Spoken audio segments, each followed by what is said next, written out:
Honda city type 7 ఈ Honda City వెహికల్కి full suspension చేస్తున్నాం అండ్ క్లచ్ కిట్ కూడా రీప్లేస్ చేస్తున్నాం. క్లచ్ కిట్ వచ్చేటప్పటికి రాని క్లచ్ ప్లేట్స్ రీప్లేస్ చేస్తున్నాం. Shock absorbs MX shock absorbs అయితే రీప్లేస్ చేస్తున్నాం. ఈ ఎంఎక్స్ కంపెనీ చాలా కంపెనీస్కి ఓఈ సప్లయర్. ఈ ఎంఎక్స్ మేము డీలర్షిప్ అయితే తీసుకున్నాం. ఎలా అంటే మ్యానుఫ్యాక్చరింగ్ ప్రాబ్లమ్స్ చాలా వస్తున్నాయి ఇప్పుడు సస్పెన్షన్ పార్ట్స్లో. సో అందుకనే డీలర్షిప్ తీసుకున్నాం. ఇప్పుడు ఈ MX shock absorbs 3 months warranty అయితే వస్తుంది మనకి సస్పెన్షన్ పార్ట్స్ మీద. ఈ షాక్స్ బుష్ మౌంట్ కిట్ పోయినా లేదంటే ఆయిల్ లీక్స్ ఉన్నాయి ఏమున్నా సరే 3 months వరకు బిల్ డేట్ మీద నుంచి 3 months మీకు సస్పెన్షన్ వారంటీ ఇస్తాను. అది కూడా పీస్ టు పీస్ రీప్లేస్మెంట్. నార్మల్గా ఆటోమొబైల్ షాప్లో తీసుకొస్తుంటే ఇన్కేస్ ఏమైనా మ్యానుఫ్యాక్చర్ డిఫెక్ట్ ఉన్నా సరే నేను వాళ్ళకి రిటర్న్ ఇచ్చి మళ్ళీ దాన్ని వారంటీ క్లెయిమ్ చేద్దామన్నా సరే అవ్వట్లేదు. అటువంటి క్లెయిమ్ అవసరం అదే అంటున్నారు. దానివల్ల ప్రాబ్లం ఉండి నేను డీలర్షిప్ అయితే తీసుకున్నాను. ఈ షాక్ అబ్జర్బ్ ప్రైస్ వచ్చేటప్పటికి 4650 రూపీస్ ఉంది. And lower arms link rods అన్నీ రిప్లేస్ చేస్తున్నాం. లింక్ రాడ్స్ ఇవాళ తీసుకున్నాను నేను.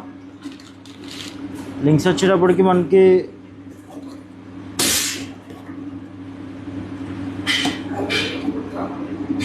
₹1328 పడినాయి ఇవి. అండ్ ర్యాకెన్స్ కూడా ఇవాళనే తెప్పించాను. ఈ ర్యాకెన్స్ వచ్చేటప్పటికి 568 రూపీస్ ఉన్నాయి. మనకి బ్యాక్ షాక్ అబ్జర్బ్స్ వచ్చేటప్పటికి 1990 రూపీస్ ఉన్నాయి. బ్యాక్ షాక్ అబ్జర్బ్స్ ఇవి కూడా ఎంఎక్స్లోనే తెప్పించాను. దీనికి కూడా వారంటీ ఉంటుంది. ఈ మౌంట్ కిట్ అయినా బ్రేక్ అయినా సరే ఆయిల్ లీక్స్ అయినా సరే ఏదైనా సరే 3 months వారంటీ ఉంటుంది మనకి ఈ ఎంఎక్స్లో. అదైనా నేను డీలర్షిప్ తీసుకున్నందువల్ల నేను ఇది ఇవ్వగలుగుతున్నాను. నార్మల్గా అయితే నేను ఇవ్వలేను. Okay guys, thank you.